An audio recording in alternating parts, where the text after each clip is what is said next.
Hello students, मेरा नाम है अंकित श्रोणीकर। इस वीडियो में हम चैप्टर 3 अंडरस्टैंडिंग क्वाड्रिलेटरल्स के एग्जाम्पल सॉल्व करेंगे। Example 1, find measure x in given figure. ये दिया हुआ फिगर है। इस फिगर में हमें एक्स की वैल्यू निकालना है। यहाँ पे एक क्वाड्रिलेटरल है, इसके एक्सटीरियर एंगल दिए हुए हैं।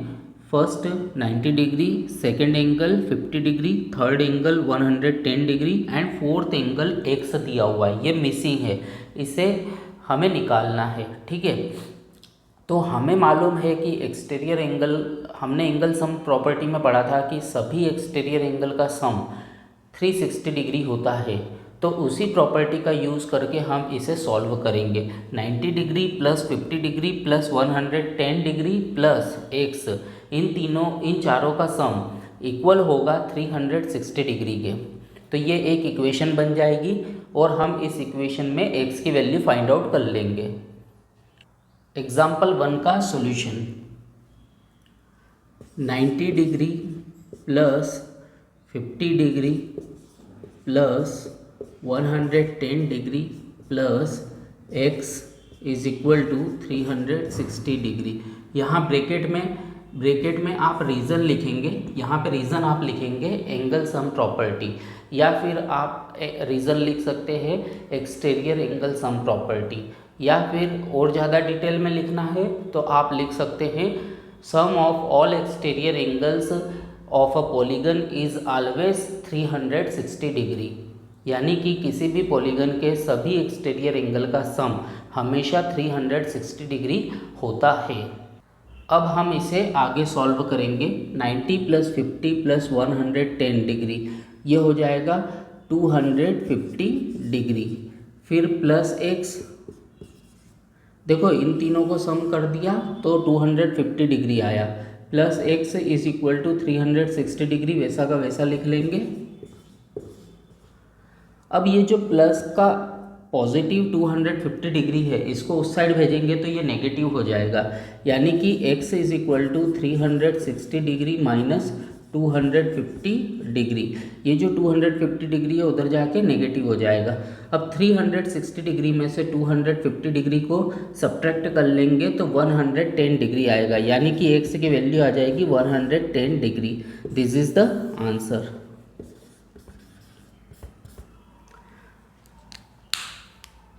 जब आप इसे सॉल्व करेंगे तो आप साइड में वो फिगर भी बनाएंगे जो कि क्वेश्चन में दिया हुआ है। अब हम सॉल्व करेंगे example 2, find the number of sides of a regular polygon whose each exterior angle has a measure of 45 degree. हमें एक रेगुलर पॉलीगन की number of sides find out करना है जिसके ईच एक्सटीरियर एंगल का मेज़रमेंट 45 डिग्री है। यानी कि ऐसा पॉलीगन जिसमें हर एक एक्सटीरियर एंगल का मेज़रमेंट 45 डिग्री है, उस पॉलीगन की number of sides find out करना है। जब भी आपको एक्सटीरियर एंगल दिया हुआ है और नंबर ऑफ साइड्स को फाइंड आउट करना है तो आप उस एक्सटीरियर एंगल से 360 डिग्री को डिवाइड कर दोगे तो आपको नंबर ऑफ साइड्स मिल जाएगी। Solution, number of sides is equal to 360 degree क्या होता है, sum of all exterior angles. उसको हम डिवाइड कर देंगे measure of each exterior angle से तो हमें नंबर ऑफ साइड्स मिल जाएगी। 360 डिग्री को हम डिवाइड करेंगे ईच एक्सटीरियर एंगल के मेज़रमेंट से। ईच एक्सटीरियर एंगल का मेज़रमेंट कितना है, 45 डिग्री। जब हम 360 डिग्री को 45 से डिवाइड करेंगे तो हमें मिलेगा 8। यानी कि नंबर ऑफ साइड्स कितनी है, 8। This is the answer.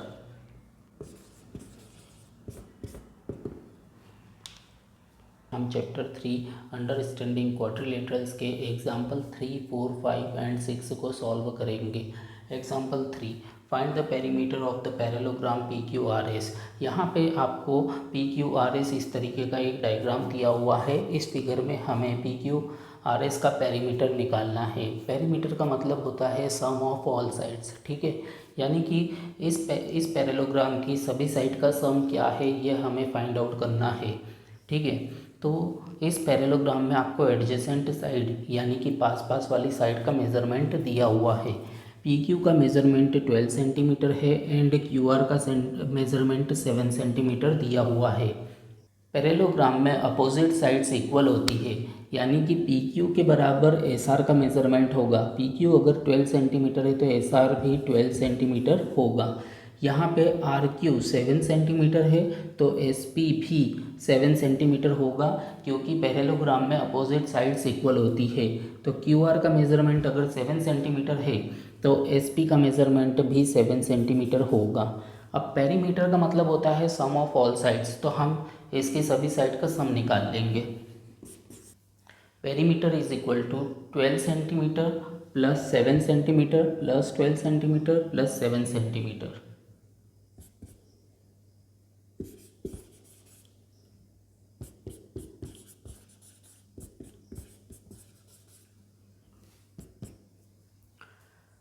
Perimeter is equal to 12 centimetre plus 7 centimetre plus 12 centimetre plus 7 centimetre. इन सब का सम करेंगे तो 38 सेंटीमीटर आएगा। This is the answer. अब हम सॉल्व करेंगे एग्जाम्पल 4। एग्जाम्पल 4 में दिया हुआ है in the given figure BEST best is a parallelogram, find the values of x, y and z। यानी कि जो BEST ये जो एक पैरेललोग्राम है, इस पैरेललोग्राम में हमें एंगल B का मेज़रमेंट 100 डिग्री दिया हुआ है, एंगल S यानी कि x और इधर YZ, ये वैल्यू हमें फाइंड आउट करनी है। अगर आप इस फिगर को ध्यान से देखेंगे तो एंगल x और एंगल 100 B जो है ये अपोजिट एंगल्स है पैरेललोग्राम के, और हम जानते हैं कि पैरेललोग्राम में अपोजिट एंगल इक्वल होते हैं, यानी कि x is equal to 100 degree होगा। देखो एंगल B का मेज़रमेंट 100 डिग्री दिया हुआ है, एंगल x का मेज़रमेंट एंगल B के बराबर होगा। क्यों बराबर होगा? क्योंकि ये पैरेललोग्राम के अपोजिट एंगल से। ब्रैकेट में आप रीज़न लिख सकते हैं, opposite angles of a parallelogram are equal. ठीक है, ब्रैकेट में आप ये रीज़न लिख सकते हैं, opposite angles of a parallelogram are equal. तो x is equal to angle B की जगह पे आप लिख देंगे 100 डिग्री, यानी कि x की वैल्यू हो गई, x का मेज़रमेंट हो गया 100 डिग्री। अब हम y और z को की वैल्यू फाइंड आउट करेंगे। Angle y is equal to angle x, angle y और एंगल x इक्वल होंगे। क्यों इक्वल होंगे? क्योंकि ये करस्पॉन्डिंग एंगल्स है, और पैरेललोग्राम ये जो करस्पॉन्डिंग एंगल्स होते हैं ये हमेशा इक्वल होते हैं, इसलिए x और y की वैल्यू सेम होगी। Corresponding angles are equal, corresponding angles are equal, corresponding angles are equal. ठीक है, यहाँ पे आप ब्रैकेट में रीज़न लिख देंगे, corresponding angles are equal. y is equal to x की वैल्यू 100 डिग्री है तो x की जगह पे हमने 100 डिग्री लिख दिया, ये y की वैल्यू निकल गई। ठीक है, अब y और z एक ही लाइन पे बनने वाले interior angle and exterior angle है, तो इनका सम कितना होगा? 180 डिग्री। या हम ऐसा भी बोल सकते हैं, एक ही लाइन पे बनने वाले angles linear pair of angles होते हैं जिनका मेज़रमेंट जिनका सम 180 डिग्री होता है। तो y plus angle z is equal to 180 degree. Bracket में आप रीज़न लिख देंगे, linear pair of angles, linear pair of angles. y की value 100 degree plus z is equal to 180 degree, z is equal to 180 degree minus 100 degree, ये 100 उधर जाएगा minus में हो जाएगा, z is equal to 180 minus 100 that means 80 degree, तो z की value हो गई 80 degree. This is the answer. तीनों x y z तीनों की वैल्यू हमने निकाल ली, x की वैल्यू 100 डिग्री, y की वैल्यू 100 डिग्री एंड z की वैल्यू 80 डिग्री। अब हम सॉल्व करेंगे एग्जाम्पल 5। एग्जाम्पल 5 में दिया हुआ है in a parallelogram RING, ring नाम का एक पैरेललोग्राम दिया हुआ है। ठीक है, if measurement of angle R is equal to 70 degree, find all the other angles. इस पैरेललोग्राम में एंगल R का मेजरमेंट 70 डिग्री दिया हुआ है, अदर 3 एंगल्स का मेजरमेंट हमें फाइंड आउट करना है।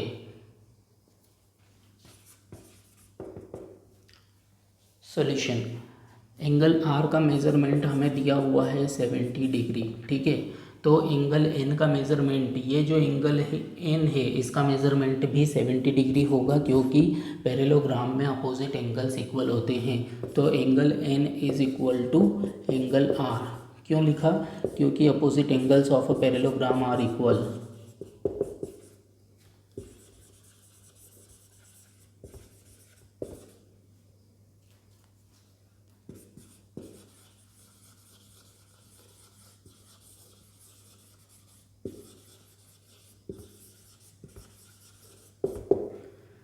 पैरेललोग्राम में अपोजिट एंगल्स इक्वल होते हैं, ये रीज़न आप ब्रैकेट में लिख सकते हैं। अब angle N is equal to angle R. Angle R का मेजरमेंट 70 डिग्री है, तो angle N is equal to 70 degree, ये हमने यहाँ पे लिख दिया। अब angle G plus angle R, angle G plus angle R is equal to 180 degree. ये लाइन कहाँ से आई? तो देखो, एंगल जी और एंगल आर पास पास वाले एंगल है, एडजेसेंट एंगल्स है, और पैरेललोग्राम में एडजेसेंट एंगल्स का सम 180 डिग्री होता है। ब्रैकेट में रीजन में आप लिख सकते हैं adjacent angles of a parallelogram are supplementary.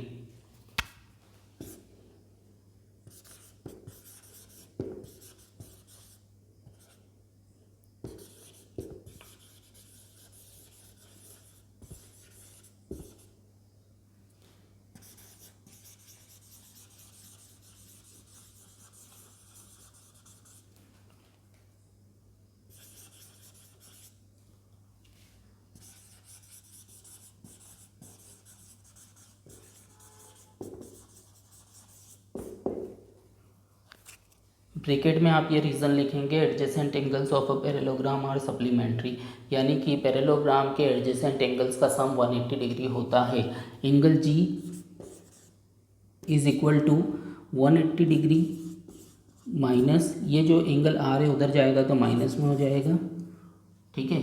अब angle G is equal to 180 degree minus angle R का मेज़रमेंट दिया हुआ है हमें 70 डिग्री, तो हम यहाँ पे 70 डिग्री लिखेंगे, एंगल आर की जगह पे 70 डिग्री लिखेंगे और सब्ट्रैक्ट कर लेंगे। 180 में से 70 को सब्ट्रैक्ट करेंगे तो 110 डिग्री, यानी कि एंगल जी का मेज़रमेंट हो जाएगा 110 डिग्री, ठीक है। अभी हमने एंगल जी भी फाइंड आउट कर लिया, एंगल आर भी फाइंड आउट कर लिया है। अब इसके आगे हम एंगल आई फाइंड आउट करेंगे। एंगल जी का मेज़रमेंट है 110 degree.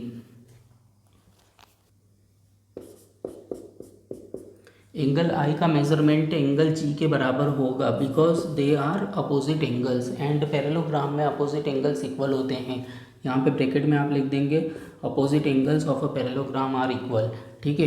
Angle I is equal to angle G का मेज़रमेंट अभी हमने फाइंड आउट किया 110 डिग्री, तो एंगल आई का मेज़रमेंट भी कितना हो जाएगा 110 डिग्री, ये भी 110 डिग्री हो जाएगा।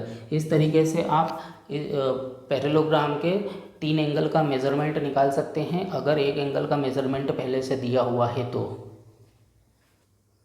अब हम सॉल्व करेंगे example 6। Example 6, in given figure HELP help is a parallelogram given that OE is equal to 4 centimetre and HL is 5 centimetre more than PE, find OH। इस क्वेश्चन में OE का मेज़रमेंट, O से लेकर E तक का measurement 4 centimetre दिया हुआ है, और ये बताया गया है कि HL यानी कि यहाँ से लेके यहाँ तक की जो साइड है, ये वाली side 5 centimetre more than PE, यानी कि PE ये जो यहाँ से लेके यहाँ तक की साइड है, इससे 5 सेंटीमीटर मेज़रमेंट अधिक है। कौन सी साइड का? HL का। HL ये जो है ये 5 सेंटीमीटर बड़ी है एज़ कम्पेयर टू PE, ठीक है। और हमें OH का मेज़रमेंट निकालना है, ठीक है। तो हमें इस क्वेश्चन में OH की वैल्यू फाइंड आउट करनी है। सॉल्यूशन, यहाँ पे OE का मेज़रमेंट आपको 4 सेंटीमीटर दिया हुआ है। अब OP का मेज़रमेंट भी 4 सेंटीमीटर होगा, क्यों? क्योंकि पैरेललोग्राम में डायगोनल्स एक दूसरे को बाइसेक्ट करते हैं।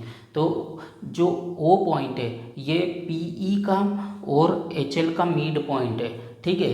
OP is equal to OE, ठीक है।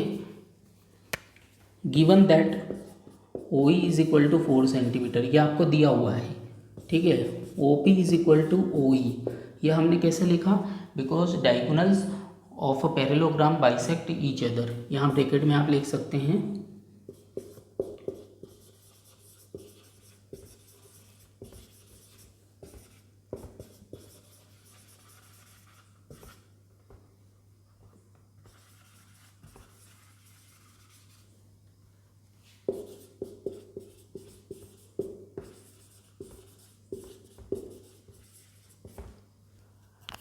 ब्रैकेट में आप लिख सकते हैं diagonals of a parallelogram bisect each other. तो OP का मेज़रमेंट उतना ही होगा जितना OE का है। तो OE का मेज़रमेंट 4 सेंटीमीटर है, इसलिए OP का मेज़रमेंट भी 4 सेंटीमीटर होगा। अब हम PE निकाल लेते हैं। PE आपको डायग्राम में देख के समझ में आ रहा है कि PE is equal to PO plus OE, ठीक है। यानी कि OP को प्लस कर लो OE में तो आपको PE का मेज़रमेंट मिल जाएगा। तो ये 4 सेंटीमीटर है प्लस ये भी 4 सेंटीमीटर है, दैट मीन्स 8 सेंटीमीटर हो जाएगा PE का measurement. PE is equal to 8 centimetre, ठीक है। अब हमने PE निकाल लिया है 8 सेंटीमीटर। PE से 5 सेंटीमीटर बड़ा है HL, ठीक है। ये क्वेश्चन में दिया हुआ है, given that HL is equal to PE plus 5 centimetre, ठीक है।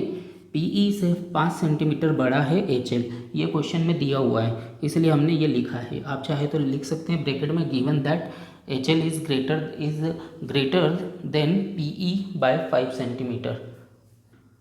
आप चाहे तो ब्रैकेट में लिख सकते हैं कि it is given in the question या according to question HL is greater than PE by 5 centimetre. PE का मेजरमेंट 8 सेंटीमीटर है, तो हमने यहाँ पे 8 सेंटीमीटर लिखा plus 5 centimetre is equal to 8 plus 5 that means 13 centimetre. तो HL की वैल्यू हो गई 13 सेंटीमीटर, ठीक है। HL की वैल्यू हो गई 13 सेंटीमीटर। यहाँ से लेकर यहाँ तक की वैल्यू 13 सेंटीमीटर है। क्वेश्चन में हमसे OH की वैल्यू पूछी गई है, ठीक है। क्वेश्चन में बोला गया है फाइंड OH, OH का मेजरमेंट निकालो। OH क्या है? डायगोनल HL का हाफ पार्ट है, ठीक है। तो OH is equal to HL कितना निकाला? 13 सेंटीमीटर, ठीक है। OH is equal to HL by 2, क्यों?